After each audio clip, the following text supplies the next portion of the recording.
Divina tu profesora. Chicos, ¿qué tal? Tengan todos un buen sábado. Estamos retomando la clase de lógica en la que nos quedamos la vez pasada. Un momentito que deseo compartir Bueno, mientras se comparte, mientras vamos viendo esto. Chicos, la clase pasada nos habíamos quedado, habíamos hablado lo que respecta al curso de lógica de teoría de la argumentación. Ya habíamos hablado más o menos largo y tendido, ¿no? Habíamos considerado que la teoría de la argumentación estudia un proceso complejísimo, muy complejo. ¿Pero por qué? ¿Alguien se acuerda por qué? ¿Qué implicaba la argumentación? ¿O es algo sencillo, no sé, fácil de analizar, algo que podemos hacer solamente con la pura lógica? ¿Cuál era el gran problema al momento de estudiar teoría de la argumentación en el pasado?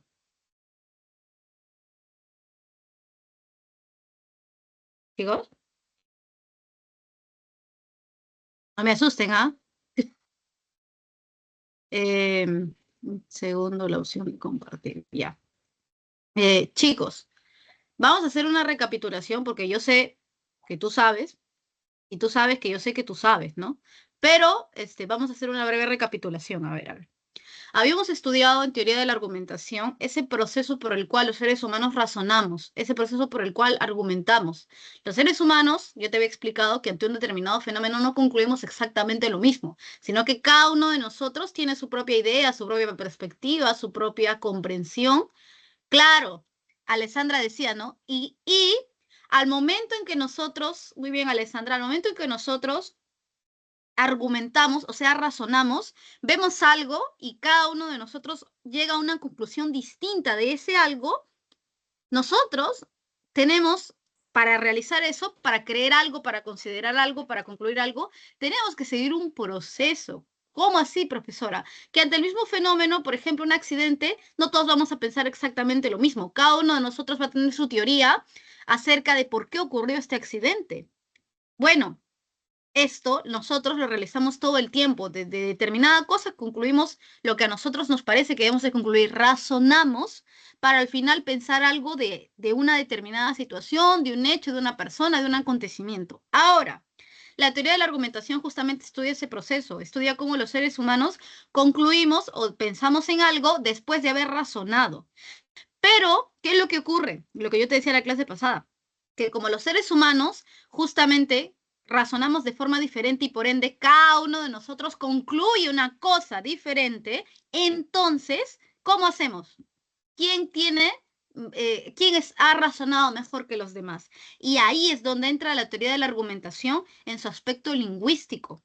Argumentar, y eso es lo que habíamos visto en la clase pasada cuando definimos argumentación, argumentar es justamente comunicarnos, es justamente mostrar eh, cuál es ese proceso que nosotros hemos realizado, y al haber realizado ese proceso, nosotros somos capaces de poder explicar al otro. Oye, ¿por qué ante este accidente tú dices que ha sido el conductor? Tú no dices que ha sido el peatón. Y tú dices, ¿no? Porque tú has pensado para concluir que ha sido el conductor, ¿no? Y tú dices, yo creo que ha sido el conductor porque viendo más o menos los demás carros, él es el único que ha avanzado. Entonces creo que él se ha querido pasar una luz. O sea, si no, todos se hubieran chocado en masa. Ah, pero al mismo tiempo, oye, ¿tú por qué crees que ha sido en cambio el peatón, ¿no? Ante este accidente. Yo creo que ha sido el peatón porque, mira, la persona que ha sido atropellada, ha sido atropellada, es una persona grande, es una persona adulta que puede ser vista. Y es una persona que ha sido también igual, la única que ha cruzado. Todos los demás estaban parados y han visto el accidente desde lejos. Además, no creo que haya sido culpa del conductor porque el conductor puede haber avanzado en una luz verde. Entonces, aquí me parece que el que ha querido pasarse, o sea, ya cruzar con la última luz que quedaba de luz, que cambio de luz, ha sido el peatón. Yo creo que ha sido por el peatón. Entonces te das cuenta, los seres humanos, y en cualquier cosa que ocurra en la vida, los seres humanos probablemente vamos a distinta de las cosas, una idea distinta de las cosas, porque como somos seres justamente individuales, pues no pensamos igual. Y justamente cuando hablamos los unos con nosotros, nos damos cuenta de que en la práctica no necesariamente estamos de acuerdo en todo, de entrada, pero podríamos más o menos resolver un cierto acuerdo, llegar a un consenso justamente mediante el diálogo, explicar justamente cuáles son nuestras razones, nuestros motivos para nuestra conclusión. Y aquí es donde entra a tallar tu clase de lógica, porque los seres humanos para argumentar también seguimos la forma de los argumentos, como bien acaba de decir Alessandra. Yo también me voy a apoyar de la lógica, yo voy a construir las cosas de manera tal que la conclusión no me salga yo de no sé dónde, ¿no? La tesis la haya obtenido por generación espontánea, no, sino que yo he concluido algo por que hay una cierta lógica de cierta manera en la que yo pienso. Uno, pero también te dije la lógica es una parte de la teoría de la argumentación, pero no es la única. ¿Cuál es la otra parte? El contenido. Si no te acuerdas que yo te había dado el ejemplo la vez pasada del queso, lácteo y luna, yo te había dicho, ¿no? La luna está hecha de queso y el queso es un lácteo, por lo tanto la luna es un lácteo. Eso sigue puramente la forma lógica, eso es válido. Por la forma la conclusión se extrae de las premisas. Pero ¿qué cosa no era? Te dije yo en la clase pasada. No era verdadero. Entonces, y en esto de aquí surge la historia de la lógica, entonces nos damos cuenta de que la forma por la cual algo es válido o inválido, que es estudiada por la lógica, es importante para el discurso, pero no puede ser su único componente porque ella por sí sola es insuficiente. Porque tú no vas a aceptar que alguien te diga la luna está hecha de queso y el queso es un lácteo, por lo tanto la luna es un lácteo, vamos a comer la luna, ¿no? Tú no aceptarías, le dirías a alguien, ah, ¿qué? ¿Qué estás comiendo permiso, me voy a mi casa, ¿no? Permiso, me voy a otro lado. Tú no aceptarías eso. Entonces, ¿cuál es el detalle acá? El detalle acá está en que la teoría de la argumentación precisamente estudia eh, algo tan complejo como la comunicación, por la cual los seres humanos exponen sus razones, sus motivos, para intentar llegar a un acuerdo, para intentar más o menos coincidir y no terminar matándose, pegándose, golpeándose, no solamente teniendo en cuenta la forma que hemos visto en la clase pasada, que estudia la lógica, sino también teniendo en cuenta el contenido. Yo voy a cuidar de que lo que diga no sea, por ejemplo, mentira. ¿Entiende? Entonces, tenemos que tener en cuenta esto, ¿no? Tenemos que tener en cuenta no mentir al momento del discurso y tú no vas a aceptar ninguna mentira. Segundo, y tercero y por último, también tenemos en cuenta que al momento de argumentar, cada uno de nosotros tiene una finalidad. Esa finalidad mayormente es la siguiente. Yo quiero convencerte de que lo que yo pienso es lo correcto y tú quieres convencerme de que lo que tú piensas es lo más correcto. Chicos, perdón, no puedo compartir. Déjame ver un ratito. No puedo compartir las diapositivas. Estoy hace rato. Segundo, chicos, denme un momentito, por favor. Ya. Entonces, esto lo hemos visto en la clase pasada. Y en base a esto que hemos visto en la clase pasada, también hemos llegado a estudiar los tipos de argumentos, que tú te acordarás que son dos. Son el argumento deductivo y el argumento inductivo. ¿Cuál es la diferencia entre el argumento inductivo y el argumento deductivo? ¿Cuál es la diferencia, chicos? Que si bien yo en ambos tengo premisas verdaderas, o sea, recuerda, no puedes mentir tampoco. Si bien en ambos tenemos premisas verdaderas, en el argumento deductivo la conclusión es ¿cómo? ¿Necesaria o puede ser que no haya verdad en la conclusión en el argumento deductivo? A ver, ¿quién se acuerda? Si quieren, escríbanlo en el chat. A ver, ¿quién se acuerda? A ver, voy a leer, voy a leer. Si no, señalo, ¿ah? Digo, a ver, de Tim Marín, de yo no sé. A ver, a ver, a ver.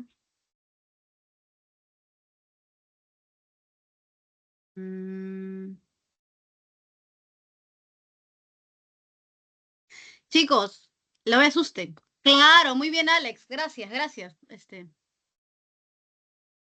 O sea, eh, o sea, en ambas, en tanto en los argumentos de tipo inductivos como deductivos, acuérdate, yo tengo premisas verdaderas. La diferencia está en si esa verdad se transfiere siempre a la conclusión o no se transfiere. O sea, en cuál de las dos, si yo tengo premisas verdaderas, la conclusión necesariamente siempre va a ser verdadera. Y en cuál de las dos, si yo tengo premisas verdaderas, la conclusión puede ser verdadera y puede ser que no lo sea, Alessandra.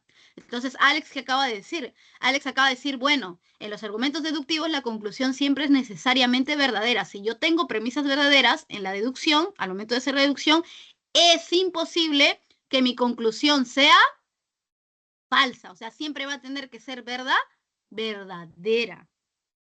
Entonces, así es el argumento precisamente de tipo deductivo. En cambio, el argumento de tipo inductivo, puede ser que no sea así. O sea, puede ser que yo tenga premisas verdaderas, pero la conclusión sea falsa. ¿Se entendió, chicos? Eh, a ver, un segundo. Ya. Ya estamos en esto, chicos. Dios mío. Gracias, Marcelo. Gracias, Alison. Eh, claro, y yo te había puesto el ejemplo de la vez pasada, ¿no? Yo en el caso de los argumentos deductivos yo te decía, ¿no?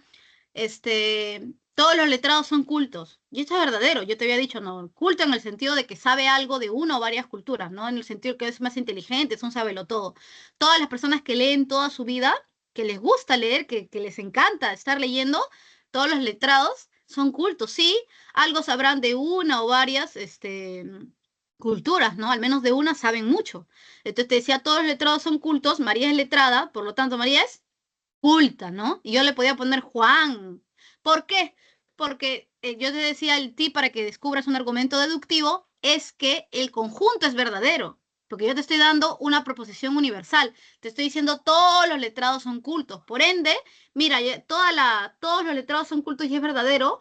Cualquiera que entre dentro de esto va a ser verdadero también. Si todos los letrados son cultos, cualquier letrado va a ser culto, porque si yo proclamo la verdad de todo el conjunto, de todo el universal, cada uno de sus particulares también es verdadero. En cambio, en el caso de los argumentos inductivos, no porque un solo particular sea verdadero, otro particular sea verdadero y otro particular sea verdadero, el conjunto automáticamente se vuelve verdadero. Entonces yo te da el ejemplo o de Juan, yo te di un ejemplo, ¿no? Pero te puedo dar otro. Yo te decía, Juan es hombre y es mentiroso, Raúl es hombre y es mentiroso, Estefan es hombre y es mentiroso. Ya, yo no voy a agarrar y voy a decir, no, pues este que me lo van a presentar que no conozco, a Josué, es hombre y necesariamente va a ser mentiroso, porque la verdad de particulares no me da nada sobre el general. No sé si todos, absolutamente todos los hombres sean mentirosos. Y eso es lo que habíamos visto en la clase pasada. De hecho, ahí nos habíamos quedado. Ahora, tenemos que ver lo que son los entinemas. Más o menos nos habíamos quedado en los entinemas. Eh, chicos, ¿qué hago? ¿Qué hago? ¿Qué hago? No puedo compartir. ¿Qué hago? No se ven las diapositivas, ¿no, chicos? No, profesora. Eh, qué raro, como que no se me ha dado acceso.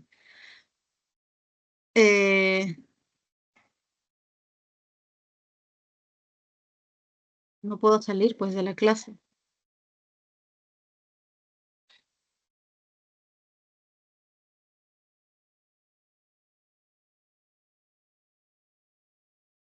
Un segundo, chicas, perdón.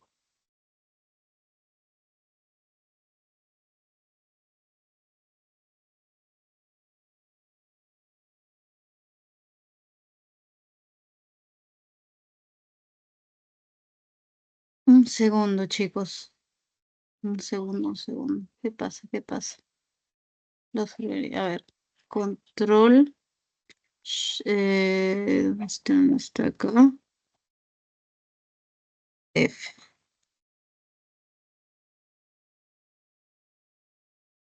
Qué raro, no. Esto se tiene que compartir como sea. Chicos, porque recuerdas, nos habíamos quedado en un entinema, ¿no? Yo más o menos te había mencionado que el entinema. ¿Dónde está? Yo más o menos te había mencionado que el entinema es un descuido que nosotros podemos cometer a veces, ¿no? Solo de acceso. Ay, chicos, por favor, discúlpenme por esto. No sé por qué. Ustedes saben, ¿no? Normalmente se puede compartir y ya está. pero ahora mismo no sé qué ha pasado. Una opción que me dan es, pues nada, entrar con otro usuario, pero yo no los voy a dejar, o sea, no los voy a dejar, estamos en clase, no sé si me dejas entender. Eh, Chicos, a ver, esto se puede solucionar, no se preocupe. Por mientras, por favor, discúlpeme y voy a tratar de escribirlo en su chat para que tengan, digamos que la guía, pero quisiera compartirles la diapositiva, no sé por qué no se puede, ¿ya? Pero lo voy a ir escribiendo. Chicos, nos habíamos quedado en el entinema, justamente se los estoy escribiendo en el chat. Si alguien tiene problemas para visualizar el chat, avísame porque ya eso sería el colmo, ¿no? Ahorita tenemos que ver un entinema y tú me dirás, ¿no? ¿Qué es un entinema, profesora? Un entinema es un tipo de razonamiento, que es lo que nosotros estamos estudiando, ¿no? Cómo los seres humanos razonamos. No puede pasar las capturas de las diapositivas mientras explica. ¿Se puede, chicos? Ah, sí puedo. ¿Ah? A ver, déjame tomarle captura a esto. A ver, si se puede, pues yo feliz, ¿ah? A ver, vamos a copiar, vamos a copiar. Qué buena idea, hijita, a ver, si se puede pasar, yo las paso. Ya, vamos a ir por las capturas. Entonces, nos habíamos quedado, chicos, precisamente en un entinema, y bueno, un entinema, no hay mucho problema con el entinema. ¿Te acuerdas que nosotros habíamos estudiado falacias? Las falacias eran errores que tenían por objetivo confundir al otro, vamos a decirlo así, engañar al otro. Esa era la naturaleza de las falacias, eran engañosas.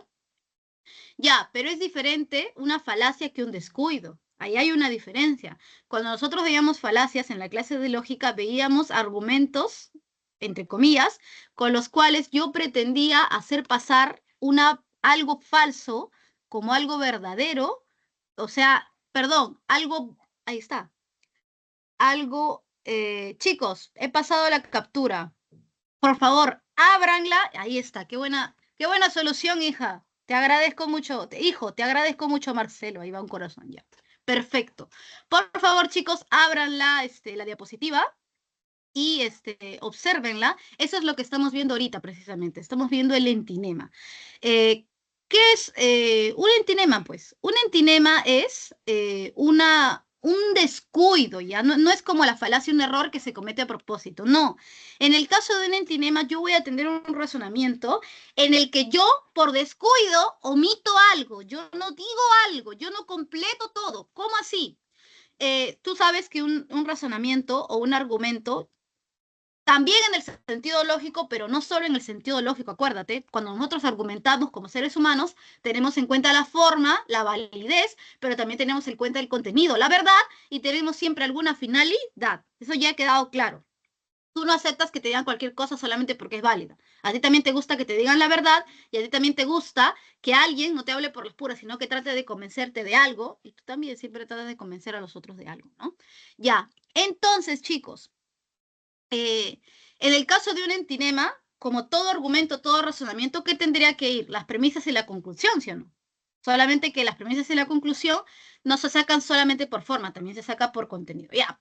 ¿Qué ocurre, chicos, en un entinema? Lo que ocurre en un entinema es que por descuido yo no digo todo, yo no digo todas las partes tal cual yo debería decirlas, sino que yo por descuido omito, dejo de decir todo lo que por obligación yo tendría que decir.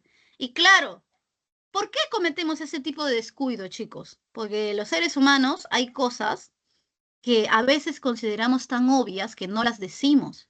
Y entonces puede ocurrir que yo le diga al otro, oye, ¿pero tú sabías que en la esquina han asaltado a un vecino? Sí. Oye, ¿pero tú sabías que el día de ayer también se le perdió la cartera a la vecina? Oye, no puedo creerlo. Oye, sí. ¿Pero tú sabías que ahora mismo todo el mundo está cerrando las ventanas? Antes en este barrio, ¿quién cerraba las ventanas? Todo el mundo tenía las ventanas abiertas. Ah, oye, y el vecino se acaba de comprar un nuevo pitbull. ¿Sí? Y el otro vecino se compró una aseguradora marca Pitbull. Y tú, sí. Claro, ahí qué cosa no te estoy diciendo. No estoy concluyendo nada. Pero tú lo puedes concluir, ¿no? Estoy tratando de darte a entender, te estoy lanzando premisas para que tú concluyas que el barrio está cada vez más inseguro, pues. Entonces, mira, en este caso yo le estoy dando a mi vecino razones, premisas, y no le he dicho la conclusión. Creo que si tiene un poco de capacidad de pensar, él mismo va a deducir, él mismo va a inferir, el barrio está inseguro, ¿no? Yo también voy a tapear mis ventanas, ¿no? Ahora, también puede ser que omita la premisa. Yo le digo al Juan, Juan, yo he visto a tu novia con un chico, ¿ya? Era su ex, ¿ya? Estaban solitos, ¿ya? En la fiesta de ayer juntitos, ¿ya? En el oscurito, juntitos ahí en la parte de tubos donde no llega la luz. Ya, ya entendí. Eh, ¿Qué es lo que le estoy? Tu novia te ha engañado, ¿sí o no? Y hoy día tu novia ha terminado contigo. Ya con eso, ya, está bien, no, ya me lo dijiste todo. Ya está. Entonces, ¿qué quiero que él piense? ¿No? Debería terminar con la chica, ¿no? Si es que ella no la ha terminado. Entonces, mira, nosotros cometemos muchos centinemas, chicos. ¿A quién le ha dado risa? Creo que ha sido a Alison o Alex. Ya, chicos, lo que sucede es que realmente los seres humanos cometemos este tipo de descuidos en el lenguaje natural cuando tratamos de razonar con el otro, cuando tratamos de explicarle por qué pensamos determinadas cosas. ¿Por qué nosotros cometemos este error? Nosotros cometemos este error porque hay cosas que nos parecen obvias, hay cosas que no. ¿Para qué las vamos a mencionar si todo el mundo ya las conoce ya? Pero es que escúchame, esto, que las cosas sean obvias, puede ocurrir en un contexto coloquial, entre amigos, entre familia, entre compañeros, entre padre e hijo, entre hermanos, ya. Pero hay un tipo de entinema que es peligroso. Tú puedes en un entinema omitir, o sea, tú puedes construir un razonamiento en el que omitas o la premisa o la conclusión. ¿Cuándo es peligroso? Cuando omites la premisa, cuando no dices la premisa, cuando solamente das a entender la premisa, o sea, te parece muy obvia la premisa. ¿Por qué?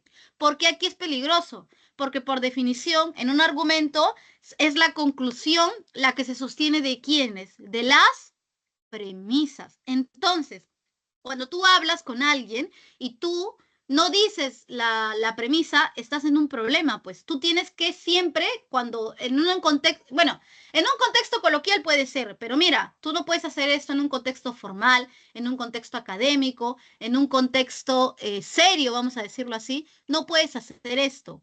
¿Por qué? Porque corres el riesgo, ya puedo convertir, porque corres el riesgo de que alguien te señale que no está bien sostenido tu argumento o tu razonamiento. Entonces, en un entinema, tú vas a dar un razonamiento o un argumento, ya se puede ver la diapositiva, chicos, un razonamiento o un argumento incompleto en el que te falte o las premisas a la conclusión, gracias Marcelo, por confirmar las premisas a la conclusión, pero aquí el detalle está en lo siguiente. Si en un contexto serio, en tu trabajo, ante un juez, gracias Alex, cuando estás sustentando tu tesis, cuando estás debatiendo en un concurso de debate, si tú no explicitas, o sea, si tú no dices con todas las letras la premisa, tu argumento se vuelve inválido. Y ese es el peligro con un entinema. Ese es el verdadero peligro, que al cometer un entinema de la premisa, si tu conclusión la necesita de las premisas para sostenerse, si omites una ya fuiste. Entonces, tienes dos opciones. Mantener la premisa implícita, no dicha, resguardada, o explicitar la premisa. Por eso te digo que es un descuido. Porque cuando tú cometes un entinema de la premisa, o sea, mantienes la premisa implícita, no la explicitas, no la dices, no la muestras, tu razonamiento en un contexto serio se vuelve inválido. Porque al juez o al que te analiza la tesis no puede decirte, es obvia mi premisa. No. La pones ahí porque es tu conclusión, si no, no vale. Pero como es un descuido, se puede corregir. Cuando tú explicitas la premisa que estaba implícita, cuando tú dices, muestras tal cual lo que tenías guardado, lo que tenías oculto, lo que habías solamente dado a entender, el razonamiento se vuelve válido. Justamente, chicos, esta es la diferencia entre implícito y explícito, ¿no? Algo está implícito cuando se da a entender. En cambio, se mantiene como que oculto. En cambio, algo se explicita cuando se muestra, cuando se dice con todas sus letras. Si yo voy a la casa de mi amiga y le digo, amiga, me dice, pasa a mi cuarto, pasa. Yo entro y le digo, amiga, yo he visto tu cuarto en mejores épocas. Ahí está implícito mi mensaje, porque si yo pudiera, hubiera más confianza, o fuera más confianzuda yo una de dos, yo le diría, amiga, tu cuarto está terrible, está feo, está cochino. Eso sería ser explícita, ya demasiado ya. En cambio, yo puedo mantener el mensaje de forma implícita. Oye, amiga, tu cuarto ha tenido mejores épocas, ¿no? Igual, ¿no? Si tú le gustas a alguien, puede ser que te diga me gustas, o puede ser que te diga se me va el aire cuando no estás. Entonces, se me va el aire cuando no estás, es implícito, ahí te está queriendo decir algo, pero no te lo dice. En cambio, si te dijera, no, pero tú me gustas, ya, ahí sería explícito. Entonces, un entinema se puede cometer en contextos de amigos, familia, compañeros, pero no se puede cometer en un contexto serio. Cuando dabas tu tesis, cuando te presentes ante un juez, cuando presentes algún informe de trabajo, cuando tengas que sustentar algo, en un contexto formal, no puedes cometer un entinema de la premisa. Y si lo cometes, tendrías que corregirlo. Tendrías que, esa premisa que te parece muy obvia, no la has mostrado, mostrarla. Chicos, acá tenemos un ejemplo, que en realidad es un ejemplo sencillo, ¿no? Es el siguiente. Tenemos el ejemplo de que alguien viene y te dice a ti, ¿no? Oye, yo he visto a Ricardo golpear perros callejeros. Oye, Ricardo es mala gente, ¿no? ¿Alguien de ustedes le diría, no, yo creo que Ricardo es una buena persona? No. Si alguien viene y te dice Ricardo golpea perros callejeros, por lo tanto es malvado, peor si estás en San Marcos, todo el mundo diría, no, sí es mala persona. Los sanmarquinos son amantes de los perros, chicos. Somos amantes de los perros. Los gatos también. Entonces, ¿por qué aceptas que alguien te diga, oye, si esta persona golpea perros callejeros, por lo tanto es mala persona? ¿Por qué lo aceptas y no la cuestionas? Porque aquí hay algo, hay un mensaje implícito, ahí hay una premisa implícita que es tan obvia que no se dice en un ambiente coloquial, en un ambiente común. ¿Cuál vendría a ser? Mira, aquí vamos a analizar este argumento. Ricardo golpea perros callejeros, por lo tanto es malvado. ¿Cuál es la conclusión? ¿Qué es lo que yo creo? ¿Qué es lo que yo quiero que todos crean? ¿Qué es lo que yo quiero que todos concluyan de Ricardo? Quiero que piensen que es mala persona, ¿sí o no? Esa vendría a ser la conclusión. ¿En qué yo me estoy sosteniendo para que todos crean que Ricardo es mala persona? O sea, ¿cuál es la premisa? Pero que sí estoy diciendo, la premisa explícita, que sí estoy mostrando. Que Ricardo golpea perros callejeros. Aquí hay un conector de inferencia o un indicador de inferencia, chicos, que puede aparecer como que puede no aparecer, pero cuando no aparece no se comete un entinema porque no es parte importante, o sea, no sostiene los elementos, sino que es una ayuda, indica que aquí inicia la conclusión, que esta es la conclusión. El conector de inferencia o el indicador de inferencia en este caso es por lo tanto, que puede variar, ¿no? Por lo tanto, por lo dicho, por lo visto, por lo tratado, entonces, por lo anteriormente dicho, etcétera. Ya, ¿cuál es mi indicador o conector de inferencia? El por lo tanto. Yo sé que después del por lo tanto, ahí sigue la conclusión. Esa es la función del indicador o conector de inferencia. Ahora, aquí hay una premisa implícita, pues. Por eso yo les digo, Ricardo golpea perros callejeros, por lo tanto es malvado y todo el mundo concluye lo mismo, que es malvado.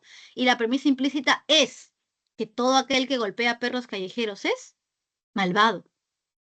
Entonces, mira, si yo te construyo el argumento completo. Premisa 1, todo aquel que golpea perros callejeros es malvado. Premisa 2, Ricardo o Juan golpea perros callejeros. Por lo tanto, Ricardo es malvado. ¿Te das cuenta? O sea, no vas a pedir que te lo expliquen, que te lo explique un amigo. Tú ya, todo el mundo más o menos piensa así, pero en un contexto formal tendrías que decirlo. Chicos, ¿esto ha quedado claro? Sí, profesora. Perfecto, gracias, Marcelo.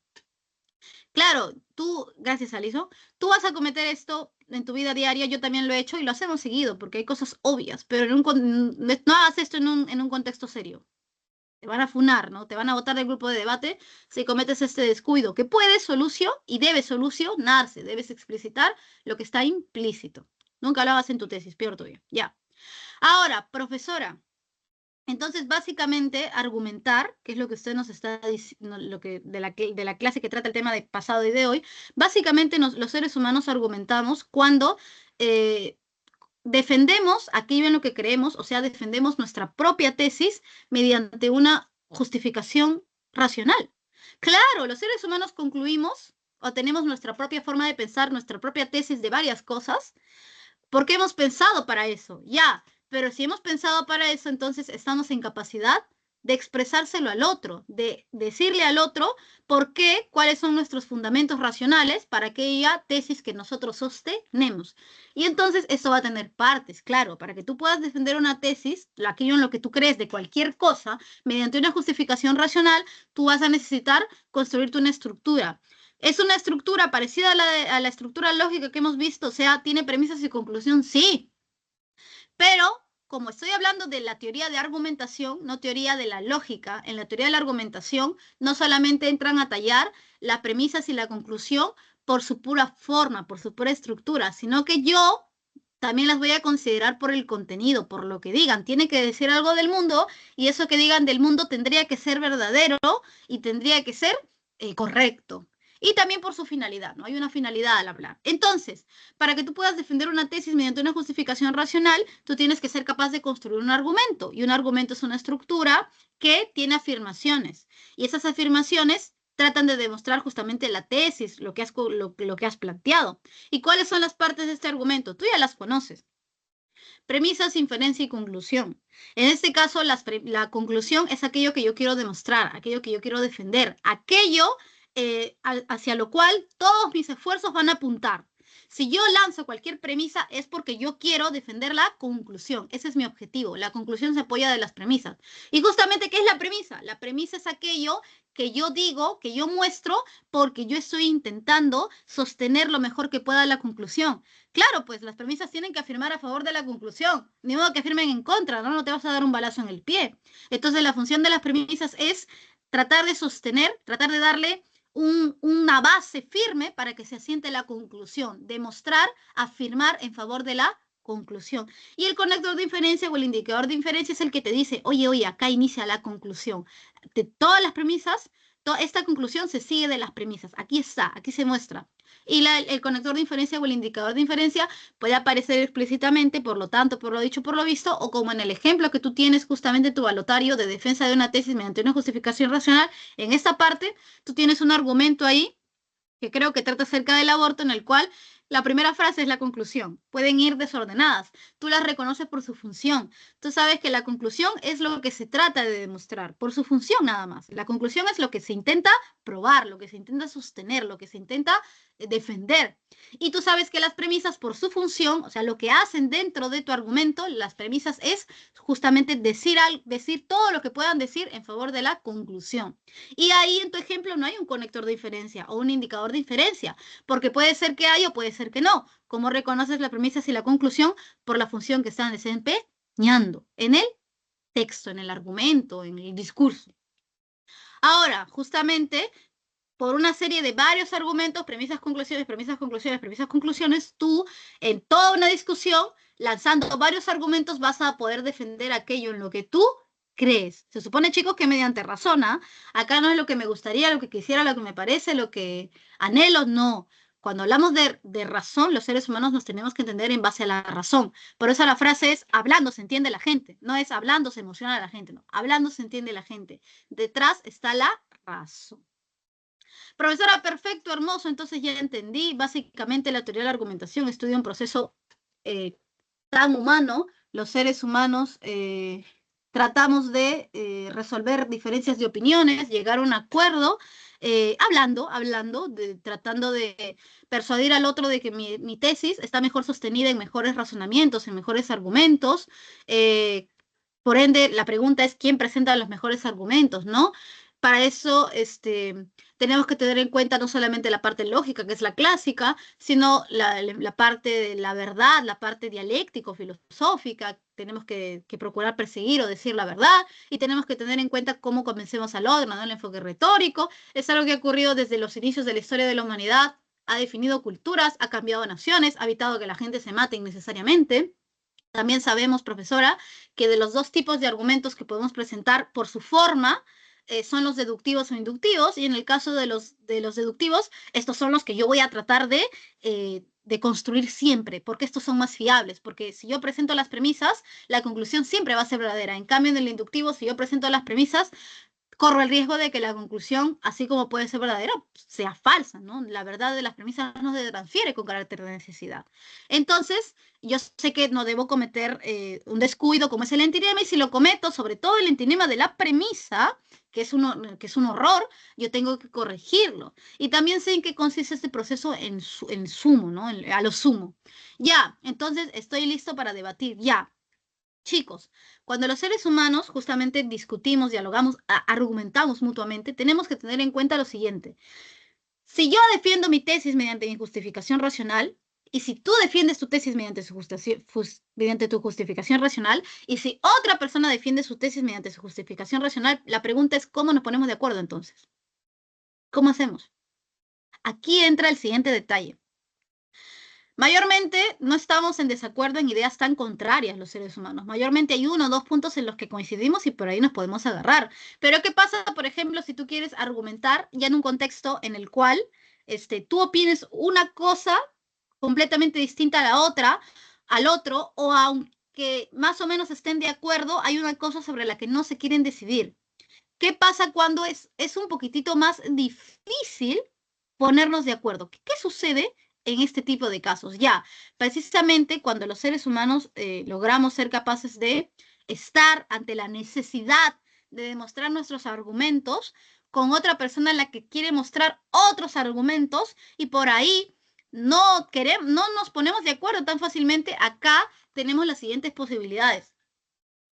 Uno u otro de los dos, vamos a decirlo así, conversadores, no voy a decir contendientes, uno de los dos conversadores va a tener la posibilidad bien de refutar el argumento del otro o de plantear un contraargumento. Y aquí vamos a ver la diferencia, porque igual el otro también va a intentar, cuando tú hables con el otro puede refutar tu argumento o puede contraargumentar. Igual tú puedes refutar el argumento del otro o puedes contraargumentar, como un juego de tenis es esto.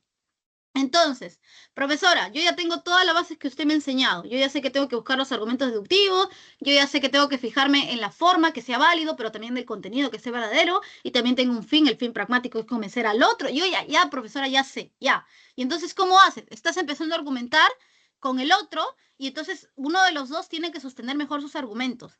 ¿Cuál es la diferencia? Entonces pueden recurrir a la refutación del argumento o al contraargumento. ¿Cuál es la diferencia entre el uno y el otro? La diferencia es la siguiente, chicos.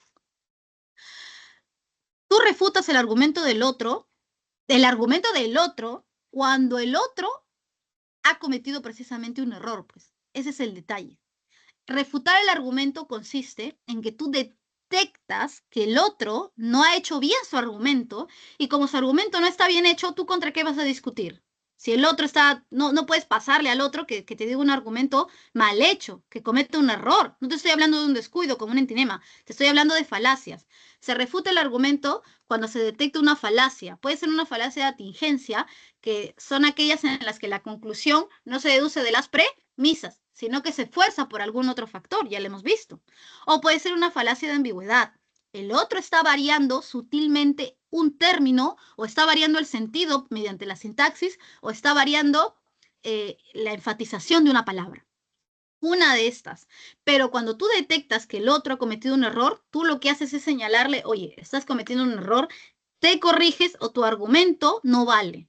Pero no vale completamente.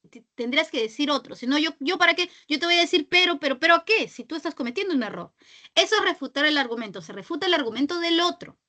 En cambio, en una contraargumentación, ahí sí tú también tienes que hacer chamba. ¿Por qué? Porque en la contraargumentación resulta que el otro se ha dado un buen argumento. O sea, no ha cometido ninguna falacia, ni de atingencia ni de ambigüedad. Su conclusión sí se sigue de las premisas y no ha sido ambiguo en nada. Entonces, ¿qué? ¿Porque el otro ha dicho un buen argumento, tú te quedas callado? No, tú puedes contraargumentar. ¿En qué consiste la contraargumentación? La contraargumentación consiste en que ante la defensa racional del otro para su tesis, tú tienes tu propia defensa racional para la tesis contraria o una tesis distinta. Entonces, si tú estás debatiendo con el otro, ambos han llevado su curso de teoría de la argumentación y saben cómo argumentar, pero entre tanto, o uno de los dos puede cometer un error, en lo cual el otro puede refutar el argumento y decirle, ¿te corriges o ya fuiste? O el otro argumenta bien, pero tú puedes argumentar mejor o puedes argumentar bien también para otra razón opuesta. Entonces, aquí entran estas herramientas, ¿no? Si el otro se equivoca, si el otro comete un error, tú refutas su propio argumento. Tu argumento está mal. Ya fuiste, corrígete o ya fuiste. En cambio, en el contraargumento, oye, no, qué bien has argumentado, mira cómo defiendes tu tesis. Yo también puedo argumentar para defender mi propia tesis. Contraargumento. Para mí el contraargumento requiere más chamba, chicos. Requiere más chamba porque tienes que pensar rápidamente cada vez cómo mejorar tus argumentos, así como el otro cada vez puede mejorar los suyos, ¿no? O puedes presentar un superargumento, ¿no? También. Ejemplo de refutación del argumento. Tú estás un día, te ingresaste a San Marcos, estás un día contento cuando te enteras que malas noticias, jalaste un examen por un punto, ¿no? Y dices, no puede ser, este examen es muy importante para mí. Yo sé que aprobaría igual, ¿no? Jalando este examen, pero yo quiero salir bien, bien en mis cursos, ¿no? Para entrar en el ponderado, no sé qué cosa. Ya, voy a volver a dar mi examen. Y tu amigo, que ya terminó su ciclo, él no está en semana de suplicatorias, él está en semana, ya acabó todo. Entonces tu amigo dice, amigo, ya fue, ya igual vas a salir a probar en el curso, vámonos a hacer otra cosa, ya es momento de ocio, ya vamos a divertirnos, ¿no? Y tú le dices, mira, en primer lugar tengo un examen que dar y en segundo, no soy fanático de la ociosidad, yo creo que tenemos que estar haciendo algo, no necesariamente productivo, sino, pero algo que valga la pena, ¿no? Al menos estudiar, pasar el rato con algo significativo, no ociosidad en el mal sentido, ¿no? Por último, sociedad en sentido filosófico, ¿no? Ya. Entonces, tu amigo va a tratar de convencerte de que la ociosidad es buena, ¿no? Él ha pensado y por algún motivo ha concluido que la ociosidad es también sana, ¿no? Pero la sociedad en el mal sentido. Y entonces viene tu amigo y te dice, ya pues hay que dedicarnos a la ociosidad. Y tú le dices, la ociosidad, yo he visto que las personas que son ociosas, tarde o temprano terminan en vicios. Tarde o temprano se deterioran, tarde o temprano pierden su motivación de vivir. No, ahí yo paso, le dices tú, yo paso, yo paso. Tú le has lanzado un argumento que es válido, porque tú no quieres terminar perdiendo la brújula, ¿no? Entonces no quieres ser ocioso. Pero viene tu amigo y te dice, tienes razón, la ociosidad es madre de todos los vicios, pero como es madre, hay que respetarla. ¿Qué? Sí, sí, tú respetas a tu madrecita, ¿sí o no? Ya, la sociedad también es madre de todos los vicios, hay que respetarla. Ya, pues ahí el argumento puede ser refutado, porque el otro ha cometido una falacia. Chicos, ¿será una falacia de atingencia o de ambigüedad? ¿Quién sabe?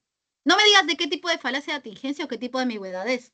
Dime, ¿es una falacia de atingencia o de ambigüedad? Pero dime tú solito, pues, sin... Ambigüedad. Muy bien, ¿quién ha dicho? ¿Quién ha dicho? ¿Quién ha dicho? No he visto, estado mirando. ¿Quién ha dicho, chicos?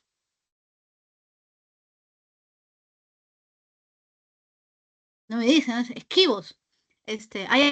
Felicitaciones, Alex. Sí, es una falacia de ambigüedad, porque hay algo que está justamente en todas las falacias de ambigüedad, algo es ambiguo.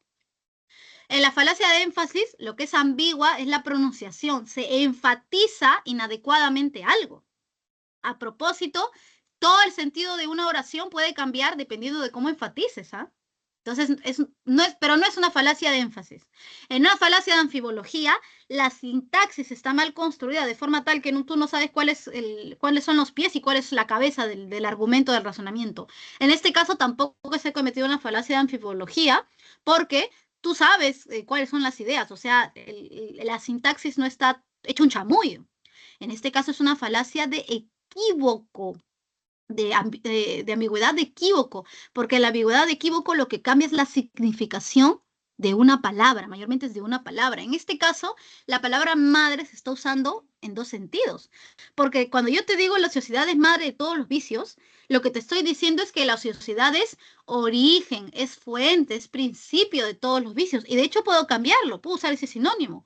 La ociosidad es fuente de todos los vicios, la ociosidad es origen de todos los vicios, la sociedad es, no sé, fundamento de todos los vicios. Y aquí tiene ese sentido de origen. Pero en cambio, en la segunda oración tiene el sentido de ser biológico, que gesta, que pare, que cría, que cuida, que amamanta, que educa, que enseña. Yo, al tipo de madre que respeto, es al segundo tipo, a la madre en sentido biológico, ese ser que literalmente puede dar la vida por sus crías. Y él me está haciendo pasar madre de este sentido por el otro sentido. La sociedad no es madre en ese sentido, es madre en el sentido de origen, fuente, inicio. Entonces yo le digo, aguanta, aguanta, aguanta, aguanta. Veo un poquitito de lógica en tu error, le digo. Todavía hago meme, ¿no? Le digo, no, espérate, espérate. Tu argumento está mal hecho. Estás cometiendo una falacia. Mira, no tengo nada de lo que hablar contigo. Yo te he dado un buen argumento y tú no sé qué has hecho ya. Se acabó. Si el otro quiere continuar, tiene que dar otro argumento que realmente sea válido o tendría que corregirse de alguna manera.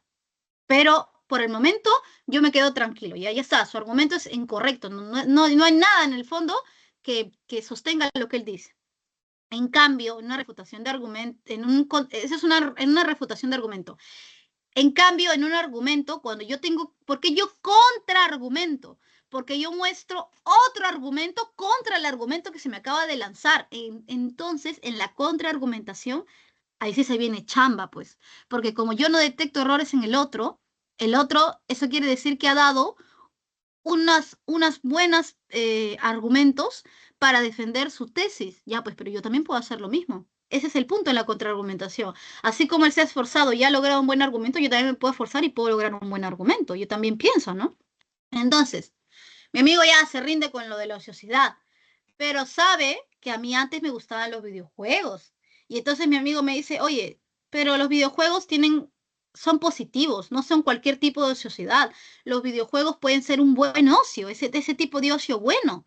Entonces creo que deberíamos jugar videojuegos, me dice él, los videojuegos son positivos. Y yo le digo, pero tú sabes por qué yo dejé los videojuegos, ¿verdad? ¿Por qué? Porque también son negativos. Y yo me conozco, yo soy una persona que un poco débil, ¿no? Que yo sé que si me distraigo un rato en los videojuegos ya perdí toda mi tarde, ya perdí todo mi fin de semana. Entonces yo me trato de alejar de aquello que sea negativo. Puede tener sus cosas positivas, pero yo me concentro en o sea, en cuidarme de lo negativo, porque soy una persona débil, ¿no? Entonces yo creo que los videojuegos son negativos, son perjudiciales. Entonces, mira, acá quedaron claras las dos tesis. Él sostiene la tesis de que los videojuegos son beneficiosos y yo sostengo la tesis de que los videojuegos son perjudiciales. Entonces, yo le digo, no, yo no voy a jugar. Y él me dice, no, pero debería jugar, ¿no? Él cree que son, beneficiosos y yo creo que son perjudiciales. Entonces, mi amigo viene y me dice, oye, he estado leyendo este artículo, todo lo que hacen las personas por jugar videojuegos, ¿no? He estado leyendo este artículo científico, me dice él, y en este artículo científico dice que los videojuegos estimulan una parte importante del cerebro que tiene que ver con la coordinación, que tiene que ver con la atención, la memoria, mejoran la psicomotricidad en los niños, mira que hay experimentos, y ayudan a que los adultos desarrollen mayor rapidez mental. Por lo tanto, mira, si son beneficiosos, mira cuántos beneficios tienen. Ya, aquí no ha cometido ninguna falacia, ni de atingencia ni de ambigüedad, aquí no ha cometido un error. Entonces, yo no, tampoco es que le voy a decir, no, no tienes razón, voy a ponerme a jugar. Yo puedo lanzar un contraargumento contra lo que él ha dicho, yo puedo decir otra cosa. Entonces yo le digo, ya, mira, todo lo que quieras. Pero así como son beneficiosos, mira, yo te voy a mostrar por qué son perjudiciales. Los videojuegos están diseñados para ser adictivos.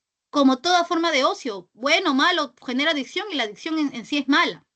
Entonces, los videojuegos pueden ser adictivos y además se sabe que empeoran la vista, porque justamente como son adictivos, como estamos largo rato en la pantalla, nos olvidamos de parpadear, esto es cierto, chicos, nos olvidamos de parpadear y entonces, nada, pues por el exceso de horas, a la larga podemos tener grandes problemas de visión.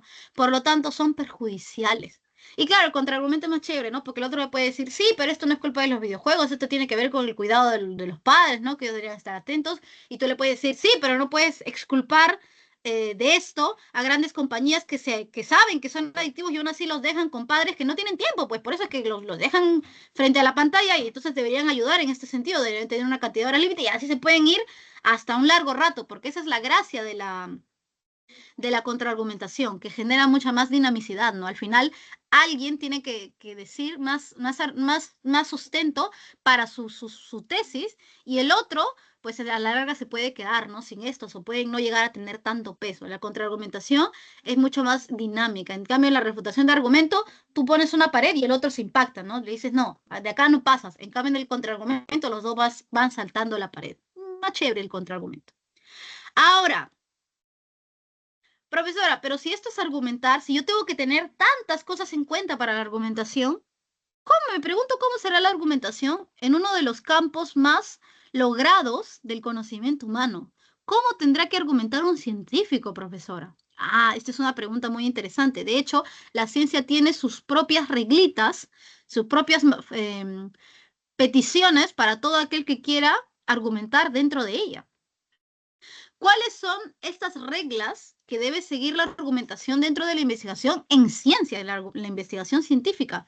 Son 3, y ahí te acordarás de Comte, ¿no? Que la ciencia es realista, práctica y relativista.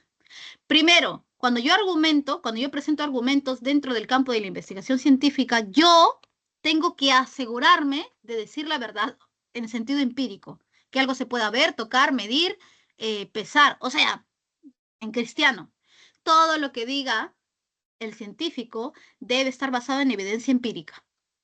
Debe poder ir otro científico y ver si es verdad mínimamente o falsearlo o poder debilitarlo, pero ¿en base a qué? En base a la evidencia que él ha presentado. Si yo digo, hay fantasmas en la luna, no es ciencia, pues, porque alguien puede ir y puede comprobar si hay fantasmas en la luna o si no hay fantasmas en la luna. Por eso no es ciencia. No lo puedo comprobar mediante la evidencia empírica, no lo puedo tocar, medir, pesar. En cambio, un científico sí te puede decir, hay una nueva especie de sapos en la Antártida. ¿Qué ejemplo se me ocurrió? Pero bueno, hay una nueva especie de sapos en la Antártida.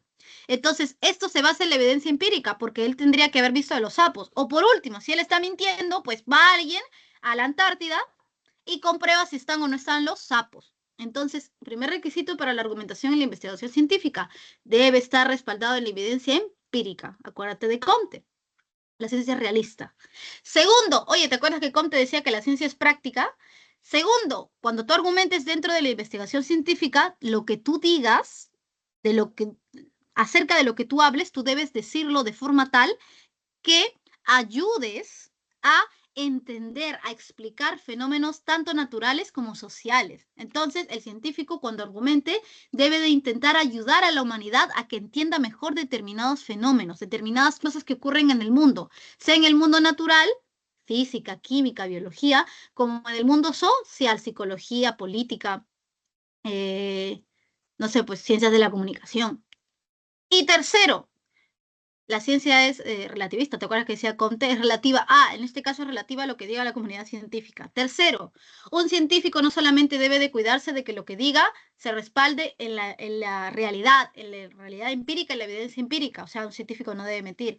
Segundo, un científico tiene que ayudar a entender mejor los fenómenos que ocurren en la naturaleza y en la vida social del hombre, sino que además el científico debe seguir muy bien todo aquello que la comunidad científica ha establecido como normas para que se argumente dentro de su campo. O sea, la comunidad científica se ha reunido, ha conversado o mediante ensayo y error ha determinado que al momento de hacer un estudio, bien sea de tipo natural o de tipo social, hay una forma adecuada de hacer ese estudio. Entonces, uno debe de, justamente se quiere decir que está haciendo una experimentación científica, tiene que seguir todas aquellas normas que la comunidad científica ha dicho, estas las vamos a aceptar para que sean usadas al momento de hacer ciencia. Ejemplo, ¿no?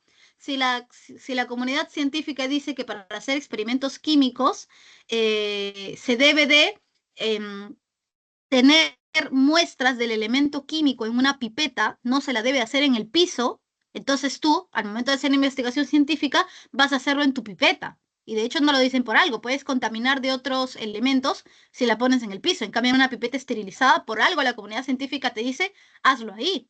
Y en el caso de las investigaciones en ciencias sociales, por ejemplo, hay normas que dicen que cuando tú haces una investigación de tipo sociológica, tú no puedes basarte en anécdotas personales, porque las anécdotas personales, por su naturaleza, son demasiado subjetivas. O sea, las ciencias sociales también son ciencias.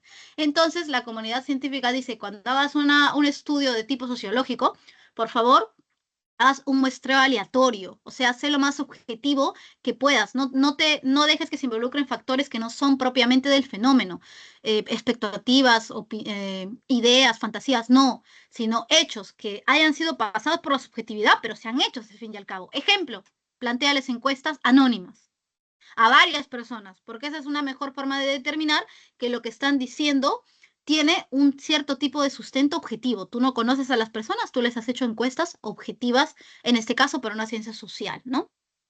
Ya. Chicos, ¿esto quedó claro ya para pasar al resumen de la clase o alguien tiene, a ver, alguna duda? Creo que eso está claro. Ya, ahora vamos con el resumen básicamente, chicos, de la clase. Gracias, Alison. Ahora, ¿qué podemos decir, chicos, de la clase de hoy? Que ya en realidad lo he resumido varias veces. Que nosotros, los seres humanos, argumentamos constantemente, razonamos, planteamos tesis e intentamos mostrar al otro cuál ha sido el proceso por el cual hemos llegado a defender esa tesis. Y eso se le conoce como argumentar. ¿Por qué tú crees eso? Pero por estos motivos. ¿Y por qué tú crees eso? Ah, yo también, pero por estos motivos, ¿no? Entonces, un razonamiento es una estructura que va a tener siempre estas tres partes, o sea, estos tres componentes. Por ende, como el razonamiento tiene estos tres componentes que ahorita aparecen, es estudiado desde tres enfoques diferentes. ¿Cómo así, profesora? Por ejemplo, tú eres un hombre en el sentido de ser humano, chicas, ¿ah? En el sentido de ser humano. Y tú como hombre tienes tres aspectos que te componen. Tienes el aspecto de tu alma, tienes el aspecto de tu mente y tienes el aspecto para los cristianos, ¿ah? O para los de otras religiones también de ese tipo, tienes el componente de tu espíritu. Entonces, puede venir Diosito y Diosito te va a juzgar según solamente tú, tu espíritu, el espíritu es de Dios. Puede venir, no, ahí era alma, mente y espíritu. No, mente, cuerpo y espíritu, perdón. En lugar de alma y es cuerpo. ¿Se puede editar? Ay, creo que sí se puede editar. Es cuerpo, es cuerpo. Tú tienes tu alma, tu cuerpo y tu mente, tu cuerpo y tu espíritu. Diosito te va a juzgar desde el ámbito de tu espíritu. Punto, se acabó. Las personas en el ámbito no sé, tu académico te van a juzgar desde el punto de vista de tu mente. Y el médico te puede juzgar desde el punto de vista de tu cuerpo, ¿no? Entonces el médico puede decir, desde el punto de vista del cuerpo, él es una persona sana. Desde el punto de vista de la mente, él es una persona inteligente, ¿no? Desde el punto de vista del espíritu, es una persona piadosa, ¿no? Ya, es igual. Un mismo razonamiento, chicos, puede tener estos tres enfoques. Desde el enfoque formal, la lógica, que es la que estudia el enfoque formal de razonamiento, va a estudiar aquella parte del razonamiento que es pura forma, que es un conjunto de enunciados sin interpretar. Entonces, lo que va a decir el razonamiento es, por ejemplo, ¿no? Lo que él está diciendo tiene un elemento que se sigue de otro elemento y luego este otro elemento se sigue de otro elemento. P entonces Q y Q entonces R, P entonces R, es válido. La lógica solamente va a estudiar esta parte. En cambio, desde el enfoque material se va a estudiar el mismo argumento, pero considerando cuál es su contenido. O sea, qué es lo que él está diciendo, a ver si lo que está diciendo se condice con el mundo, con lo que es o con lo que debería ser, y por ende es verdadero o es falso. Y en el ámbito pragmático, el mismo argumento, el mismo razonamiento se va a estudiar considerando si ha logrado o no ha logrado persuadir al otro. Entonces, te voy a dar el mismo ejemplo, pero desde los tres enfoques. Un día su profesor de psicología o profesora de psicología, que los profesores de psicología son muy divinos, o sea, me gustan sus clases, quisiera entrar a verlas, ¿no? Tu profesor o tu profesora de psicología un día entra y les pregunta, ¿no? Y ustedes ustedes no responden mucho o tienen dificultades. Y entonces su profesor piensa, chicos, este no es su caso, ¿no? Pero puede pensar, ¿no? El profesor, te estoy dando un ejemplo, piensa, chicos, ¿están durmiendo mal? Y ustedes le dicen, no estamos durmiendo mal, profesor. Y el profesor dice, chicos, les dice, ¿no? Chicos, ¿ustedes sabían que dormir bien mejora la rapidez mental? Y un estudiante con rapidez mental es más probable que ingrese a la universidad, porque esas pruebas, las pruebas de ECO requieren cierta rapidez mental adquirida con la práctica, ¿no? Y ustedes dicen, ¿qué? Sí, profesor, sí. Y el profesor dice, sí, chicos, sí. Por ende, si quieren mejorar la rapidez mental, duerman bien. Pues duerman bien, mejoran la rapidez mental y así van a tener más chances de ingresar. Aquí hay una parte de la forma. Mira, si duermen bien, van a mejorar la rapidez mental y si mejoran la rapidez mental, van a tener más chances de ingresar. Conclusión, si duermen bien, van a tener más chances de ingresar. Mira, la forma es correcta, es válido. Luego vamos con el contenido. Todo lo que el profesor ha dicho es verdadero. Si yo analizo la parte del contenido, la parte material que hace que lo que él diga sea verdadero o falso, en este caso, es verdadero. Me está diciendo la verdad, no me está mintiendo. Todo lo que él dice es correcto, es verdadero. Ajá. Y por último, la parte pragmática. Chicos, si el profesor les dice esto y ustedes comprueban que es cierto, ustedes tendrían que persuadirse de que tienen que dormir bien, tienen que dormir temprano, sus horas. Entonces llegan a casa, duermen temprano, chicos, vayan tomándole captura de pantalla a la evaluación. Duermen temprano y le dicen a su mamá, no, mamá, estoy durmiendo temprano, no te asustes porque el profesor me ha persuadido. Me ha dicho que si dormir bien mejora la rapidez mental y si mejora la rapidez mental voy a ingresar, voy a dormir bien porque yo quiero ingresar realmente, quiero ingresar bien. Entonces, el enfoque pragmático ha cumplido, te ha persuadido, te ha logrado persuadir. Esos son los 3 enfoques para el mismo argumento y todo argumento que tú conozcas en tu vida va a tener esos 3 enfoques. Y lo ideal es que cumpla en los 3 enfoques, que sea válido, que sea verdadero y que logre persuadir. Chicos, aquí está la evaluación. Tómenle por favor captura si ya no pudieron. Si alguien tiene alguna duda. Todo claro, profesora. Muchas gracias, Marcelo. Chicos, entonces cuídense mucho y nos veríamos en la siguiente clase. Un abrazo. Cuídate, Miyuki. Cuídate, Alex. Cuídese, profesora. Cuídate, Marcelo. Cuídense mucho, chicos. Cuídate, Alessandra.